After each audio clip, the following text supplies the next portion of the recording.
We are live, sir. Hi, everyone. Hello, everybody. Thank you guys for being here. I was really um, excited to see how many of you guys are actually here before we even started. Typically, I get a slow trickle in, but you actually drew quite the crowd. I'm pretty polarizing. Well, that's it's not. I wouldn't say polarizing. I just think it is. You just don't BS. That's really Yeah. and What you see is what you get. that is one of the qualities that I've always admired about you is no matter what it is, you stand by what you believe and you'll speak on what you believe. Regardless of who it is, what it is, or what's going on. I That's one of the things that I find very admirable because it's something you don't normally see, especially in this kind of confine, where people are doing content creation and they're always worried that they might offend the wrong group or Yeah. scare away a sponsor or something like that.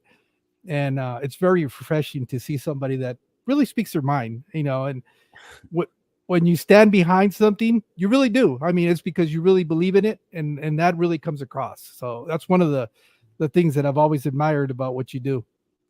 Well, thanks. I appreciate that. Yeah, I know quite a few YouTubers in real life, and they're really not the same as they are on YouTube. And that's fine. If that's what they want to do, that's fine. That's up to them. But But I just it's easier for me to be me. And if you don't like it, I don't really care. So but it's no different than society. I mean, you always find people that you know in front of other people they'll act one way, and then when they're by themselves they act a different way. So it's no different than that. It's expected that we're humans, so you're going to get those same traits, and no yeah. matter what it is that you do, you find that at work, you find that here, you find that just in society in general.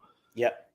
And but yeah, it's just one of those things. But I really believe in that it's always going to be easier just to be yourself. I mean, you don't have to pretend to be anything. You're not. It's not an act you're trying to keep up.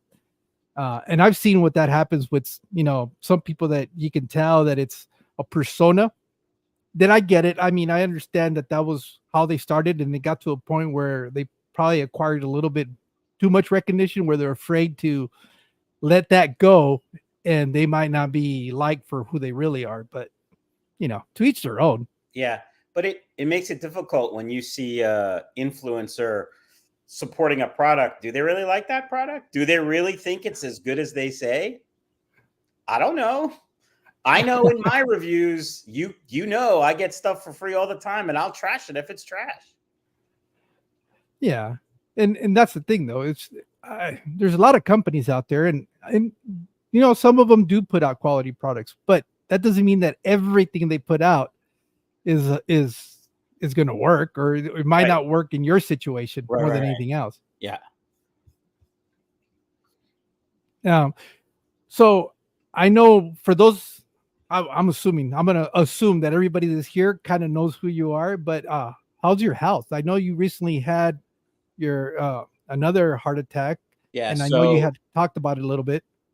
so my first heart attack was June 14, 2020. I have a little reminder. And that one was, even though it was uh more close to dying than this one, it didn't hurt. And the repair was very minimal. This one, I had a heart attack on Halloween. Actually, it was like 2 in the morning on Halloween. And I didn't go to the hospital for about 15 hours for some personal reasons. And by the time I went to the hospital, I wasn't in any pain at all. But clearly, I had a heart attack. And they did open heart surgery on November 3rd, which, if you don't know what that is, that's where they take a jigsaw and cut your breastbone and then spread that apart and then work on your heart. And in my case, they did 4 bypasses. So they took a vein from my leg, from my groin to my ankle. They pulled the vein out and then connected it to another artery and then bypassed all the blockages in my heart. And before anyone says it, it wasn't food related. Like, my diet is pretty good. My blood numbers are pretty good. It's mostly genetics and stress. Mm. That stress will get you every time. Yeah, yeah. The Don't- only time I've had to deal with that was a while back prior to my disemployment, and it was so bad that I was actually losing patches of hair in my head, and I didn't realize how stressed I was until I started. My wife one day goes, did you clip?" Because I clip my hair. I usually cut my own hair. She goes, "Did you run the clippers real close to your head because you got this bald spot in the back?" And I went and looked, and I guess it was alopecia that was stress related. Coming to ah, find out, and but yeah, that the stress is a real thing. yeah, yeah. I mean, going through a divorce is stressful. Dealing with the kids, stressful. You know, moving into a new house, all that is stressful. Um, and I'd love to say, you know, my future ex-wife is the one causing all the stress, but it really wasn't her. It was just situations. Mm. But and genetics, bad genetics. So if you have heart attacks or heart problems in your family, get that thing checked out. That's all I can say. No, being that it was the second one that you experienced, did you? What? Why did you not pick up on it that it was a heart attack? Did you think it was something Oh, else, I or? knew it was a heart attack. Oh, okay. So my first one, I never had chest pains. I had a Oh, really bad headache and I looked like crap and I felt like crap. This one at 2 a.m., I was awoken by what felt like an elephant standing on my chest, but I had some personal stuff going on and I didn't want to put my youngest son, who was staying with me at the time, through that. So I just dealt with it. Um, and then by the time I like got up and, you know, he was up and I was feeling better. And when I called the cardiologist, they're like, "Oh, just come in at 1." Yeah. Which apparently that person was fired because they weren't supposed to say that. well, I mean, yeah. You usually see that the response is get in here immediately. We got to Right. check Go you to out. the ER. Yeah. But I went to the cardiologist and he's like, "I'm calling the ER. You're going there now. I'm going to call ahead. You won't wait. They're going to do a quick blood test and that'll determine what we do." Well, he called ahead and they knew I was having a heart attack and I still waited an hour. And then the nurse couldn't draw my blood. He was terrible. And I left. He finally drew my blood, but I'm like, "Yeah, just call me with the results." 10 minutes later, the head of the ER calls me. He's like, "Pull over, call 911. You're definitely having a heart attack. Your heart is damaged. You could pass out at any minute." And I was like, "Dude, Wow, I'm like 2 minutes from home. I'm just going to go home and then I'll call the ambulance." And that's what I did. that's crazy. Yeah. That knowing that you're having a heart attack, they'll still kind of send you home. Well, not send you home, but not treat it like an emergency. When in Well, most cases, the thing is, there's two, like, okay, there's different kinds, but usually when you have a heart attack and they do an EKG, they can see it. okay. This was, you couldn't see it on the EKG. So it's rarer, but that's what happens. Oh, okay. Well, but that could. I don't know if I would have been so calm. I think I would have been freaking out. Eh. Uh, There isn't too much that really freaks me out anymore. oh no. Nope. I don't know why. Hmm. So that's obviously. 'Cause I know you recently moved. Um, Yep. you're in a new place, and that this is obviously put a little pin in your progression for your new fish room. Well, what was supposed to happen, and thank you to all my friends who helped me move. I had like 9 or 10 friends help me on like the main day. And then a couple weeks later, we finished emptying out the fish room. Um, so thank you to like all those people. But when we moved the tanks into the basement, they were put in the wrong room, which kind of made it more difficult. They were put actually in the fish room. I didn't want anything in there because I have work to do. Yeah. And then I have a very good friend who's a carpenter by trade, who was gonna put a door on the room and insulate. And my nephew's an electrician; he's gonna run all additional electrical for me. But they're busy; like they have lives and jobs, and so when I wanted them to come, they couldn't come. So that put me back further. And then the heart attack, I can't lift anything more than 10 pounds now. It used to be 5, now it's 10. Oh, But I okay. can't like build racks. I can't do plumbing. I can't do any of that right now. So yeah, probably in the new year is when I'm really going to start building out the fish room. Well, I noticed that at least now when you speak, you don't seem to get as tired as you were in Oh the yeah, beginning. yeah, So you kind of remind me more of your old self now yeah. than maybe a couple of weeks ago. Yeah, I'm definitely better. I'm probably about 75%. If I could lift stuff, Yeah. so they cut your chest, and then they essentially tie it with titanium wire ties because you can't bandage it. I saw the x-rays. It's cool. But I like looking at that stuff. Anyway, but like the first couple of days you could feel it move. Oh, wow. Yeah. And then for me, after about 2 weeks, I didn't feel it move anymore, but I still was really ginger because it's sore. And now it's pretty much healed, but I can still feel if I lift something too heavy or if I move my arms the wrong way, like I can feel it and it hurts like yeah. The other thing is you're on the table for like 6 hours. Oh. And I can't do it with both arms, but I can, like, both your arms are like back like this. And then, they stretch everything open so they can get in and do their thing. So my shoulder muscles are jacked up. My back's jacked up still. They say that takes longer to heal than anything else, but we'll see. Oh, okay. And Yeah. that's just to give them access to what they need to work on. Yep. Wow. Yeah, no, I can imagine that it must be takes time because it's your chest cavity and it moves every single time because you're taking a breath. Yeah. So it's Breathing, always coughing, sneezing, laughing used to hurt. Doesn't hurt anymore. So that's good. But yeah, the first video I made, I was getting out of breath, just talking. So but now as far as my lung capacity, I'm pretty good right now. So no, okay. yeah. So obviously this is going to be your second iteration, at least that I'm aware of a fish room. Are you going to learn from what you did before that you can find improvements to do in this one, or you're Well, just going to set it up and find out? that's why we're insulating first, because that's the biggest thing. When it comes to like running an efficient fish room, heat is the worst. Not where you are, I don't know, do you have to heat your room or not? But here, when it Yes, gets I 0 have a little. degrees, Sorry, yeah, I have a little small space heater, and it's enough to. It's in the garage, and this garage is half insulated. The roof is insulated, and one of the walls is insulated, but it doesn't.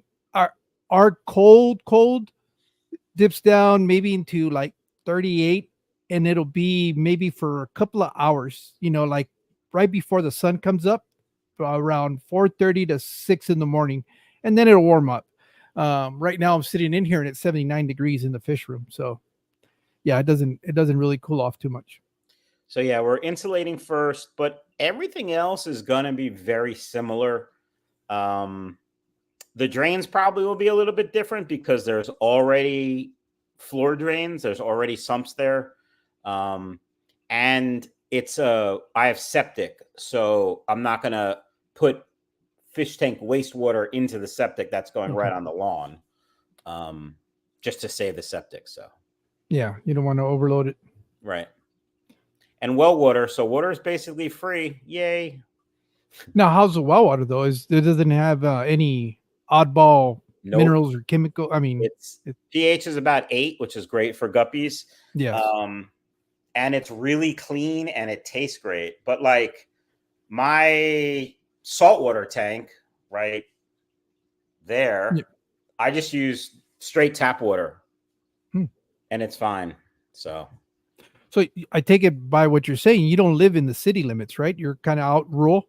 no, it's the only street around that still has well and septic. Oh wow. Yeah, Interesting. there's this street and then another street, and like city sewer is literally 3 houses down, but they haven't, made it here, and that's fine. Like, septic's new to me, but I don't have to pay. Like at my other house, I had to pay the town and the county for sewer. Yeah. So it's just, to me, it's another savings, but we'll see. Now, did you purposely look for that feature in the house, or it just happened to be coincidence that you found a home that had that? So it happened to be coincidence. Although when I found out I had a well, I got really excited because well water is free, basically. Um, and then it was septic, and I'm like, I could deal with that. But then I got the well test back, and it was really good and beneficial for my fish. So I was pretty happy. Okay. So are you going to continue just mostly doing guppies? Is that still what you're, or are you thinking about venturing into other types of live bears? There's really no money in other types of live bearers. So no. I'll be doing guppies and plecos and cories because everybody wants them. They're easy to breed. They're easy to maintain. But I may also be branching out into some other fish, see what I can breed, see what I can keep, and we'll see. We'll see what happens. But I'm all in it for the money. So don't let anyone tell you any different. I only do this to make the money. So yeah.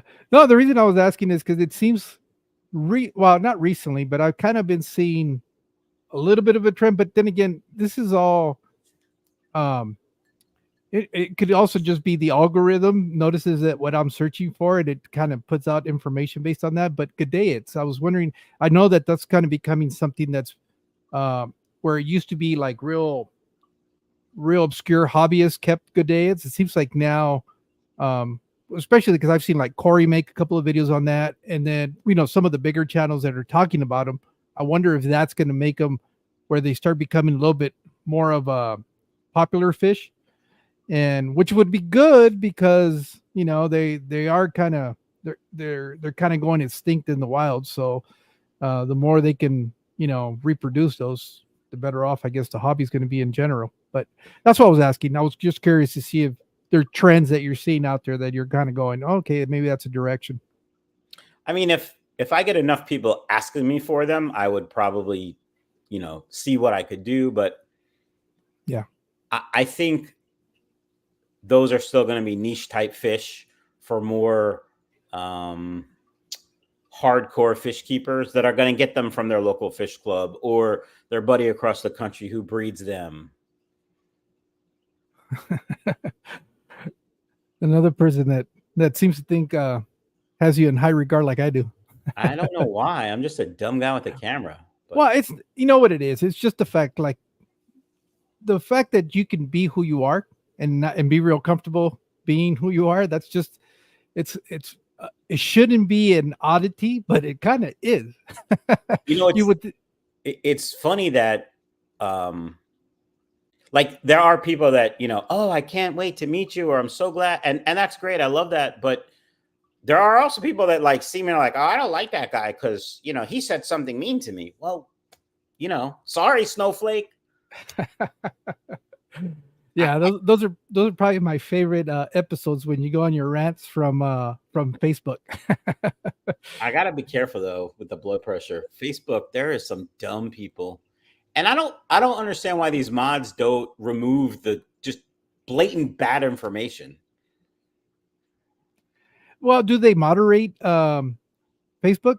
Well, I guess you do. You have the people running the right. The people that run the group, they have mods that they're supposed to like take stuff down that's not right and call people out, not call people out, but maybe email them or message them privately. Hey, that's bad information. But they don't. A lot of the beginner groups, and I was just kicked out of one of the beginner groups. I don't even know why. Of course, they don't ever tell you. And they never like message you, hey, you're getting kicked out because we asked you not to this and you keep doing that or whatever. Because, they're cowards. But I don't know why. Like, I see a ton of bad information. And at some point, you just get tired of answering the same question with the same answer. Like, no, you don't need to change 100% of your water every 15 minutes. Just relax. But yeah. Well, I wonder how many of those are actually beginners themselves that decided to, they got a little bit information and they think, oh, I want to help other people. So they'll set up a page, but not really having as much as experience as they might think they have. Yeah. And And, if you have 6 months experience, maybe you've dealt with one problem and it was easy to solve and whatever you did solved it. But that doesn't mean that everyone's going to have the same experience. And I see that a lot of people just guess, my fish has a white fluffy patch. Oh, it's got to be this problem. How do you know unless you're looking at it? Actually, the most common one is my fish has white spots. Oh, it's ick. Well, how do you know it's ick? Did you see a picture? Could be something else. Well, I like how you troll them. You'll set up a picture of something, a tank that's perfectly fine, and ask them, what's wrong with it? That's always a good one. Yeah. And then you get all kinds of crazy response. And no, there's nothing wrong with it. They don't even ask questions. They automatically start giving you solutions to a problem that doesn't exist. Right, right. But yeah, so I know that what's the prognosis from the doctors saying that when you could potentially be where you'll be able to get back to working. Although I gotta admit, I kind of like the fact that you're not stuck in the fish room, because the videos you've been putting out lately are pretty good.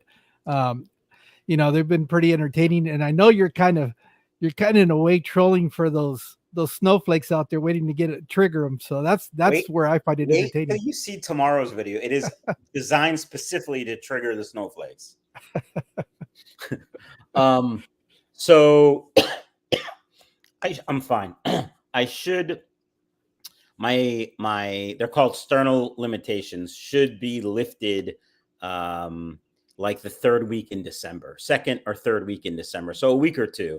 Yeah. I should be okay. But if I start working and it hurts, I'm going to stop, because that's your body telling you, chill the fuck out. Sorry, chill out. No, that's fine. I mean, I don't. I do a Saturday podcast with a friend of mine, and it's F and this, F and that, every other word. So sometimes that's not going to offend me. Doesn't like that. Wow. The last live stream I did, we talked a lot about weed and stuff, and for the first 24 hours, it was restricted from advertisers, but then I guess they decided it was okay. So YouTube is weird like that. Well, you got the advertisers that probably align with that philosophy and we're going, no, run our ads there. Yeah. We definitely want our ads on that conversation. So you got any projects that you'd like to tackle in the future? Obviously the fish room, but that was kind of put on pause, because life got in the way. But obviously the fish, you mean projects for YouTube? No, just in general that you'd like to be able to accomplish, with your business or personal or whatever. Well, my backyard looks like Sanford and Son, because the Saturday before my heart attack, we finished emptying the fish room. So all the wood and cinder blocks and all the stuff that was in the fish room left, the mechanical systems are in my backyard. And that was supposed to start to be, the fish room, we were going to start building it the next weekend. And then, of course, my heart was like, no, you're not. So my backyard looks like a junkyard right now. So I'd like to get that taken care of. Also, I have a 90-gallon tank and my girlfriend wants a flower horn. I don't have any room in the house. And she's like, oh, it's okay. But I know she really wants it and I'd like to do it for her. So I don't know where the hell I'm going to put a 90-gallon tank in this house. Although you were successfully keeping one in, what was it, like a 40-gallon, and people were always getting that fish needs bigger, bent out of shape. Right. It's only because they read it on the interweb that they think they know what they're talking about. Unless you've done it yourself, just shut up. Yeah, but I guess people are always going to want to state their opinion whether it's asked for or not, but that's just part of, I guess that comes with the territory. If you're going to try to be a public figure, that's just the one of the prices you have to pay, I guess. Yeah, see, like I'm Gen X. I came from the era of I'm going to see you at 3:00 at the flagpole because you talk bad about my mother, and we, you threw a couple punches and then the next day, you were cool. That's just how it was. But, now people are keyboard warriors. Well, and you see, and that's one of the conversations that we've had is precisely that. It's there's a lot of people are real brave because they know they're never going to come across the person. So it's real easy if you're anonymous or nobody really knows who you are. You can say some outlandish stuff, and you know there's really not going to be any consequence. Yeah. And but especially today with a lot of the events and expos, you're sooner or later going to run into the people that you pissed off. You just hope that they don't know your handle and you Yeah. might be able to I mean, slide. like I used to talk bad about Joey, and then I met him, and he was like, "Look, you don't know me. Don't talk bad about me." Okay, that's fair. Okay. Yeah. And I know that's another guy that can be pretty polarizing, but I, I think he's in a different situation though, and he's one of those people that I always talk about as far as he's kind of pigeonhole himself in a situation where most people like yourself, like the Aquarium Co-op, LRB Brett's, you guys have all been managed to use social media as advertisement for your business. And it's interesting because of all the people, he's the only one that hasn't really done that, and he's kind of just strictly been a content creator. And I imagine that's got to get real difficult because you must run out of ideas relatively quick. There's only so much stuff you can redo and do again for content. So I I mean, imagine that's why every time I feel like he's got to up the ante because he's got to continue to keep people coming to him. But I don't know. I don't know the guy either. So I haven't watched any of his videos in probably 5 or 6 years or more. Um, so I don't really know what kind of content he has, but I do what I do because I watched Corey do it and be so successful. yeah. I mean, what better way to get free advertising than have a YouTube channel and make videos about your business? Like, that's pretty smart. Yeah. Yeah. And that's kind of what, and that's what I was saying. If you look at everybody else, that's kind of gotten a sizable amount of subscribers. It's almost the same pattern that's been followed. I mean, Yeah. it's and why not? It's the one thing that I always tell people. If you're really looking to take advantage of YouTube and that's what you really want to do, why don't you line it up with some sort of business so that you have, like you said, it's the free advertisement. People pay hundreds of dollars for advertising, and when this is all free, and you have a captive audience too, which is the other thing that's so interesting about this. Most of the people that are coming to see what you're doing are there because they like what they like the hobby. So it's a captive audience. So it's why not take advantage of that. And also what I appreciate is if you're going to do that and that's what you want to do. I like the fact, like with Corey, he's very upfront when he tells you, hey, it is my business. And because it's my business, I am trying to sell you this. And I'm trying to sell you this because I do stand behind it. So I can appreciate that because he's being upfront. Again, it's that whole being straight with me that I'll appreciate a lot more than if you're trying to be slick about it. And then I'm doing a video and all of a sudden I do like a product placement and it's kind of like, oh, look at this. But I'm kind of being deceitful and not telling you that that's what I'm trying to promote. That's where I don't have time for that. So I know Corey a very long time. I know him when he had less than 5,000 subscribers. I met him. We've had meals together. I talked to him. I used to talk to him a lot more. He's really busy. I'm really busy. But one thing about Corey, like there are people that don't like him, and it's probably due to success. But when he promotes a product, he's tried it. He's had Dean tried it. He's had Zenzo try it. He sent it to other people to try, and they find whatever they can that's bad with it, and they fix it before he releases it. Like when he comes up with a product, I always will trust it because I know what he does. Yeah, but it's important. And see, this is what I admire about him. He's not just going with yes people. He's like he reached out to you because he knows you're going to give him an honest a review. Oh yeah. Whether he likes it or not, that's not the point. what he's looking for is for people that are going to be totally sincere about what the product is. Because the problem is when you start aligning yourself with people that are always going to tell you yes, yes, yes, yes, then you don't learn anything from it. And that's one of the things that I have noticed that he does. And even you have had a couple of, I think it was a feeder that you were like, yeah, it's not, It's it's the not the only greatest thing. it's the only product of his that I didn't like. And I don't know if I wasn't using it correctly, but if it's one of those things where you have to be really sensitive with it, that's not great. But Yeah.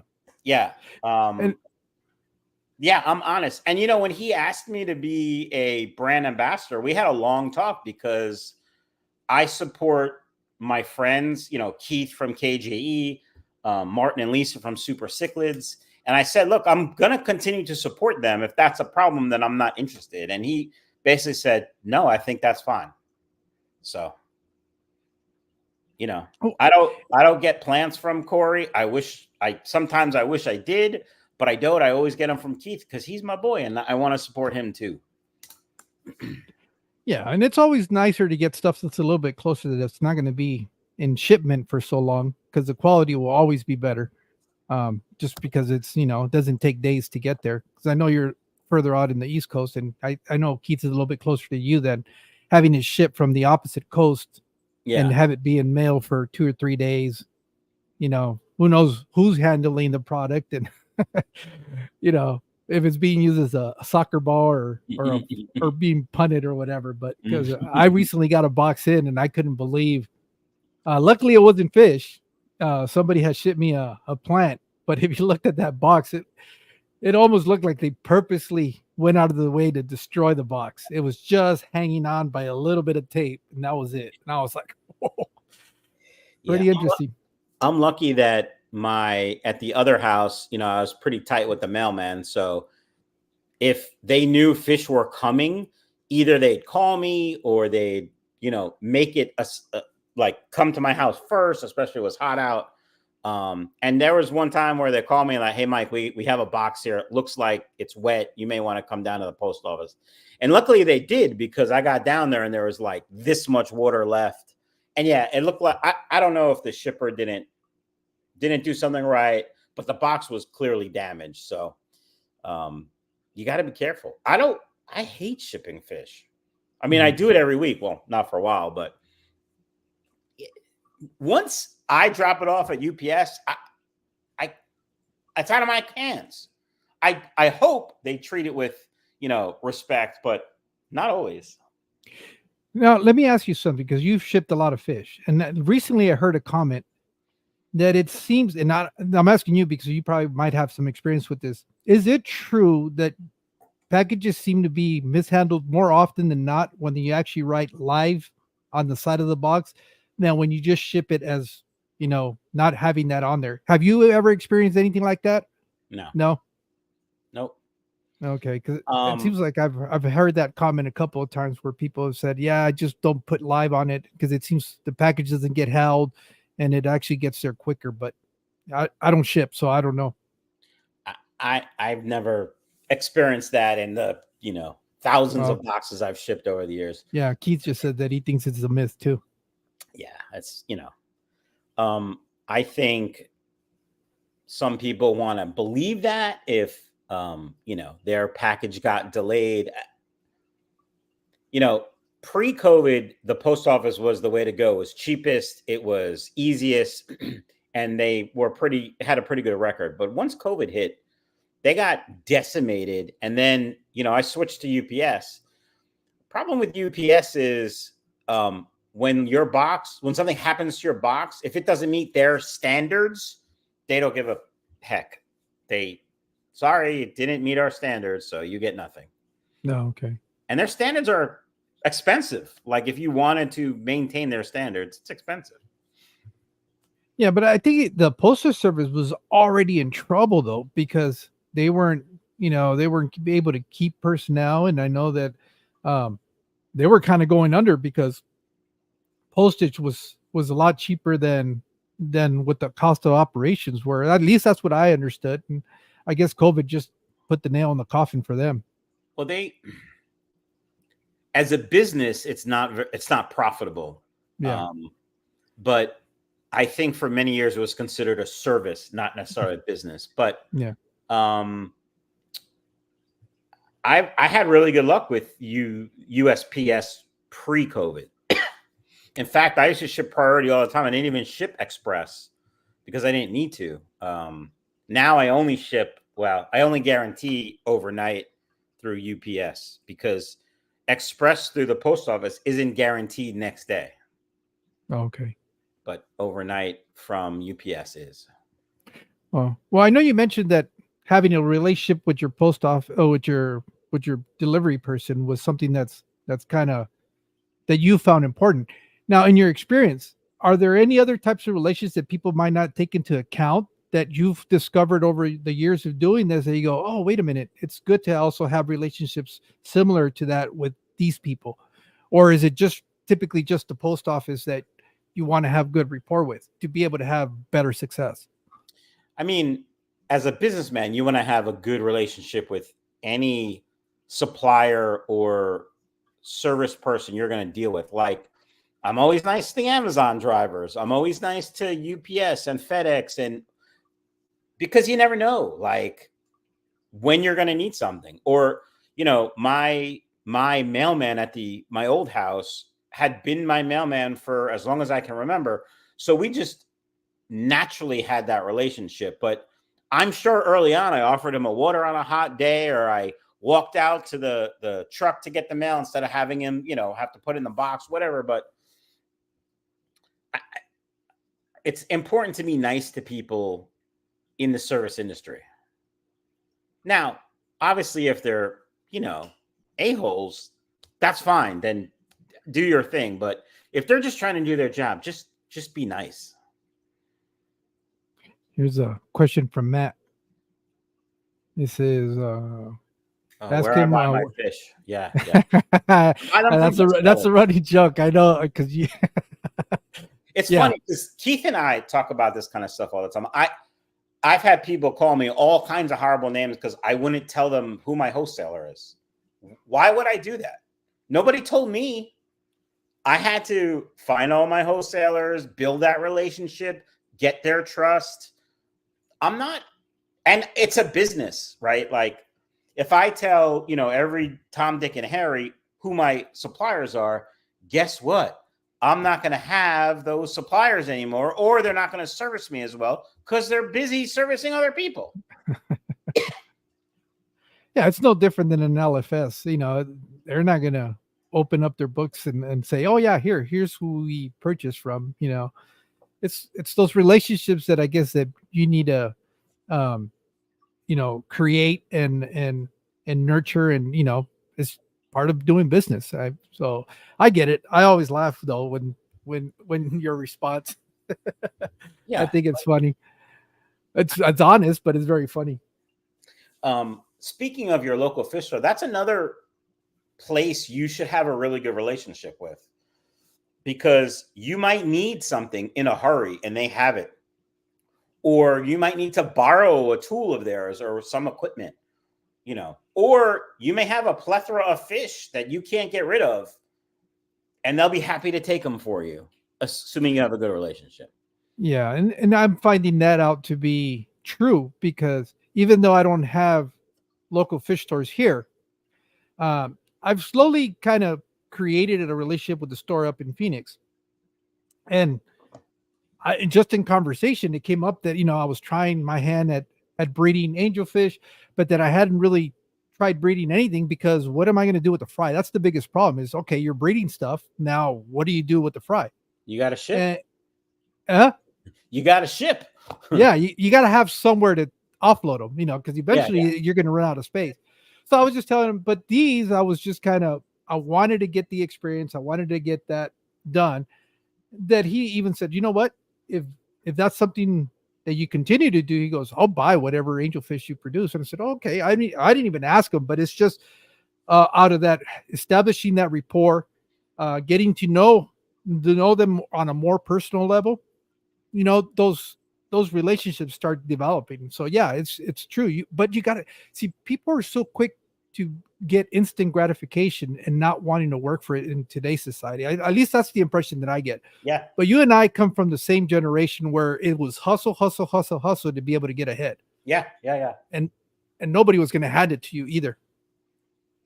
I think local fish stores would rather buy from local breeders because they know the fish are living in their water. So there's less acclimation, there's less issues that could happen. At least that's what I've been told by, some local fish stores around here. I had a really old school local fish store that he sold it, I think during COVID. He was like 150. He was a math teacher that retired, and he and his dad opened this fish store. Like, their house was set way back on a pretty major road, so they had the frontage for the store. But you'd go in there and there'd still be things that they had tried to sell in like the late 80s with the same like price, $1.99. And in today's it should be $10 or whatever. But yeah, he would sell guppies $1.50 each. Like, what are you doing?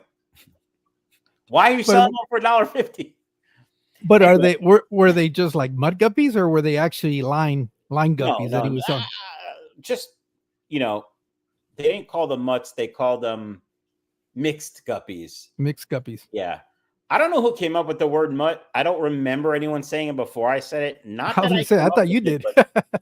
I mean, it's just a name. And like, I like dogs that are mutts. So to me, it's not disrespectful. Yeah. Fancy guppies. That's right, Keith. But because he sold them so cheap, he would only give me like 50 cents a guppy or 25 cents a guppy. And I'm like, that's just not worth it for me.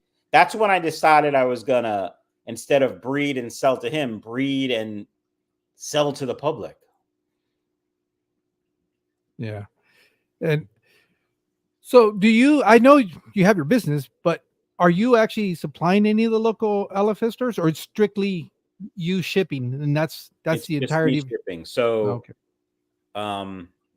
Before COVID, I was able to make as much, all the guppies I made, I could sell. And then as COVID happened and everyone was home, I couldn't make guppies fast enough. I was always running out. So that's when I started importing. And now I import usually, prior to moving, I was importing more than I was breeding because I was selling so many. I couldn't make guppies fast enough anymore. Couldn't make guppies, couldn't make plecos, couldn't make cories fast enough. So, but that's like part of business. And, there's three kinds of importers. There's the flippers, and those guys because they don't last. And they're always sending extra guppies or extra fish in case one dies. I never send extra because I stand behind my product and I know it's good. And then there's people like me who bring the fish in, quarantine them, make sure they're healthy before we sell them. And there's quite a few people like that. And then there's, the occasional, let me import a bunch just because I want them and maybe I'll sell some, but the difference between the flippers and people like me are I take time with the fish. I quarantine them and make sure they're healthy. And I show it all on videos. Like, I don't hide anything. I'll get an order and half of them will be dead. I'll film that. And it sucks. And people are like, oh, but they pay, they'll reimburse you. No, they won't. They'll send you more fish the next time you order. You're still paying $300 or $400 a box for shipping. It's a lot of money. Yeah. And the other thing is, you've already paid for those fish, right? Like, let's say you paid for, 500 guppies and 300 of them or 250 of them died. Now half your money is out until you get those back. You can't sell them. You can't make that money back until you get those guppies again. People don't understand that. Yeah, and I've seen it where you've posted that you ordered a certain type and they send you something that wasn't what you ordered, and now you're stuck with those, and you got to figure out how to sell those. That doesn't usually happen with the wholesalers I use. That happened with Live Aquaria when I was ordering from them just to see what they had and make videos on it. Occasionally, though, a wholesaler will send you something that either either like you thought it was something different or they said it was something different, and that happens every now and again, but not too often. Okay.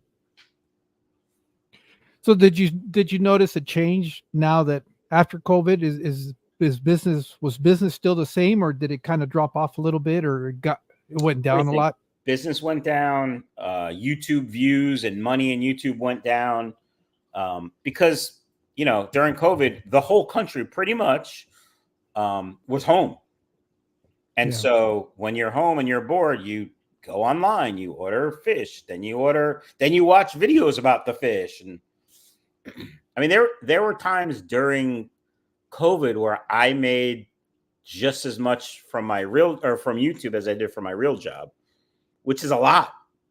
So I was pretty excited, but yeah, that can't maintain that. Well, I know you're fully. I mean, you have a full-time job because Yep. you've mentioned it in the past. Now, is is the idea once you retire? Are you looking to continue to do this, or are you looking to open a store, or is this just kind of like I'm done working and this is done too? Yeah, probably when I retire, I'll have more um, tanks that I like to look at and mess with. But when I retire, I'd like to, go in a cabin somewhere where there's no other people but me and my person and maybe a dog, and that's it, man.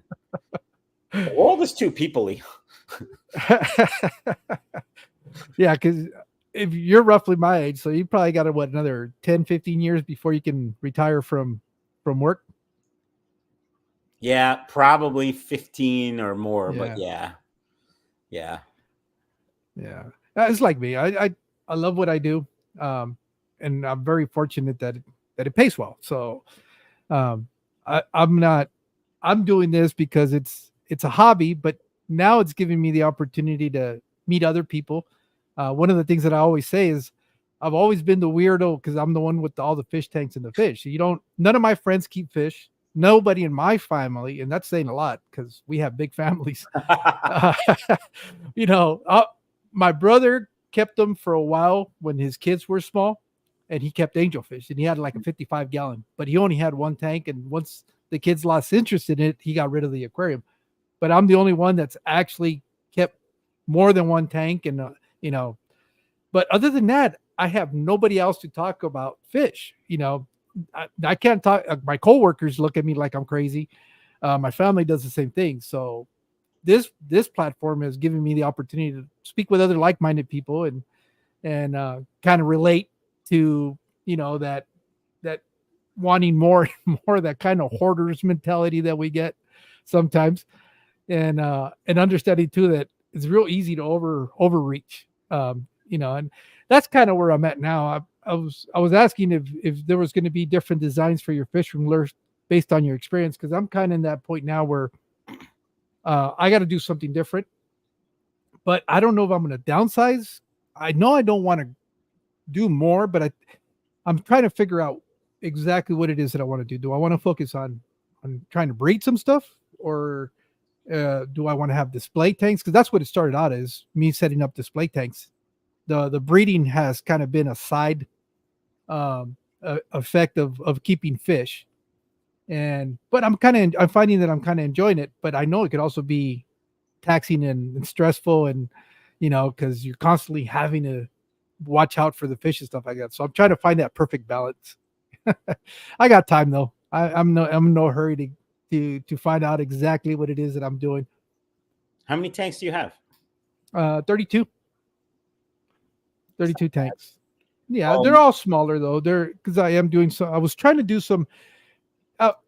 I guess most people that have kept guppies have tried to do this at one point or another, but I was trying to straighten out lines that you buy from a PetSmart, and it's interesting.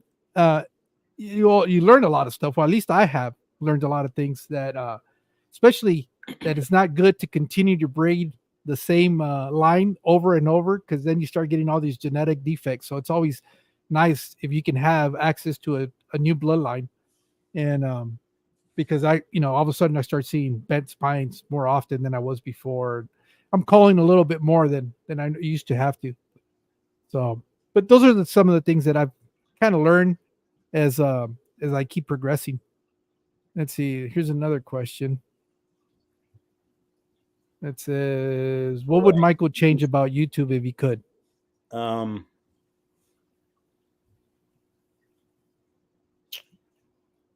that's a good question. There's a lot of things that I think about changing, but do you mean the YouTube world or my YouTube world? I'm gonna go on the leg and says he means the YouTube world. Oh, I think I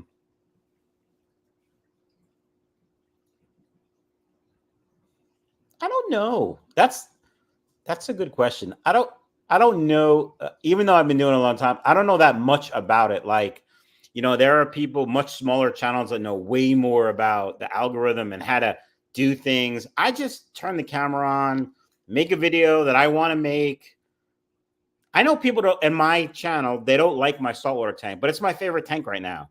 And I would be making video of it every week if I could, but I know that it gets the least amount of views of anything. Um, yeah, Keith, that's true. Like, super chats, they take 40%. Yeah. That's a lot. Well, and I don't understand that because on top of that, they're getting a big cut of the revenue that they generate from running ads on our content. So it's kind of like, really, you got to take every single bit Well, of it that you. when you think about it, it is a business, right? It's Yes. their business. So I get them taking cuts of advertising, but when a subscriber essentially donates money to you Yeah. and you only get 60% of that, that's, to me, that's a big cut. I would be much happier if it was half that or less. Yeah. 20, Yeah. 80. Yeah. Yeah, and that's what I was getting at is that they're already getting all the revenue from whatever advertising they're running on your content. So, why do they have to dip into what your supporters are giving you? And Right. it seems like it's a lot more than I don't know. I don't know what the justification would be. Well, it is their platform, and they pretty much. Although I think lately they've become a lot more restrictive, and as to what you say, how you say it, than in the past. But that's just kind of in general throughout society anyway. So Yeah. I'm not surprised. What about you? What would you change? Um, I I I think that part would be big because I know we tried doing a fundraiser for a fellow YouTuber, and we had to go outside, and I think a GoFundMe was created because their cut was a lot less than whatever they were going to do here on YouTube. Yeah. And it sucks when you're trying to raise money for an organization or to support something that you believe in, and to know that whatever you're giving, only 60% of it is going to get there. So Yeah. Yeah. yeah, I think that would be the biggest thing. And I honestly feel they should be really less restrictive as to what they decide to consider either hate speech or I don't think they should be in the business of doing dictating what can be said or shouldn't be said. It doesn't mean that I have to agree with everything that is said on social media, but I think as a society you have the option to either listen to it or not because it's real easy. You just change it, turn it off if you don't agree with it, and that's it. That's a very Gen X way to look at it. Unfortunately, advertisers do not. Yeah. Yeah, and I think that's true. I just but the downside of that is, and again, is where do you draw the line? You know, what's to say that someday they decide that even just having this conversation about fish, they decide that's offensive. There is no checks and balances when it sounds ridiculous until it really happens. And then it's like, oh man, I didn't think it was gonna get that far. And that's the only thing that I see that is in society. Sometimes they were trying to push the envelope every time a little bit more, but it seems now that I'm starting to see a little bit more pushback from people on things, and I don't know. Hopefully, it just kind of where the pendulum was way at one extreme. I hope it just starts swinging back to the middle like it used to be, but we'll see.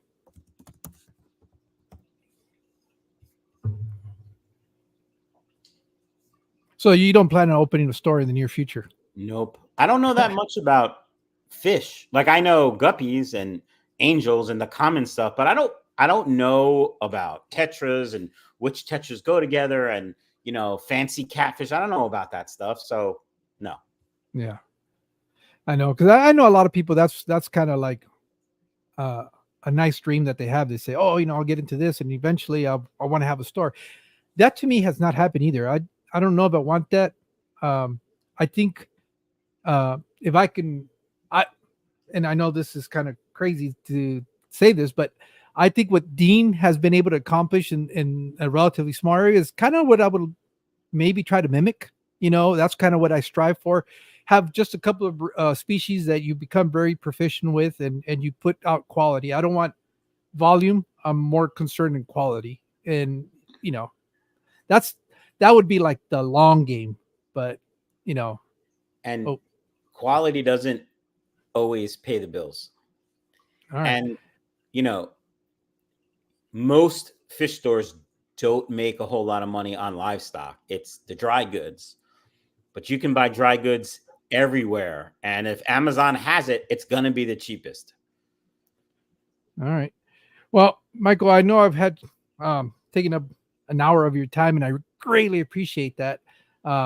Honestly, I was so surprised. I know I said a comment, and then I just kind of said, I'm going to send him an email, see what's up. And I kind of figured right now, because I know you're not as busy with the fish room because of what had happened to you. It was just kind of like a shot in the dark, and I was really surprised that I was thinking, it might happen in a couple of days. He might say yes or no, but you kind of immediately responded. It caught me off guard. I saw the email and I like to respond or else I forget or Yeah, but I and would, that did surprise you a little bit, but I sorry. don't I don't do a lot of streams like this. Again, I know I'm really friendly in videos and stuff, but I'm just not a people person. But to be honest, Keith said you were a really nice guy, so I'm like, all right, I'll take care of it then. We appreciate that from Keith, especially since he doesn't really know me.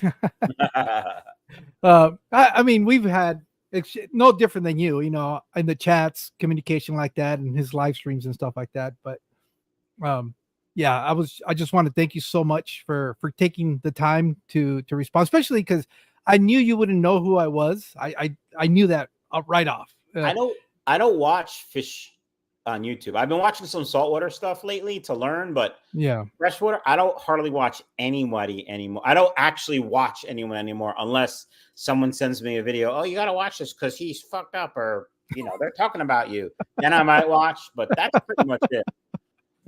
Yeah. Well, hopefully I'm not in those two categories. Nope. Nope. Yeah, but again, thank you. Is there anything you'd like to tell the people before we get out of here? No, just don't be snowflakes. Well, with that being said, I want to say thank you to everybody that joined us, everybody that came in after we started. I appreciate the constant support, and I just really appreciate the fact that people have been willing to say yes to coming on here and having a conversation with me. Like I've always said, I'm not going to lie about it. This has always been very selfish because it gives me the opportunity to have conversations with people like you, and I'm just happy that people want to see that too. So, with that, thank you guys, and we'll catch you guys pretty soon. So I'll see you guys on the next Thanks, one. everyone.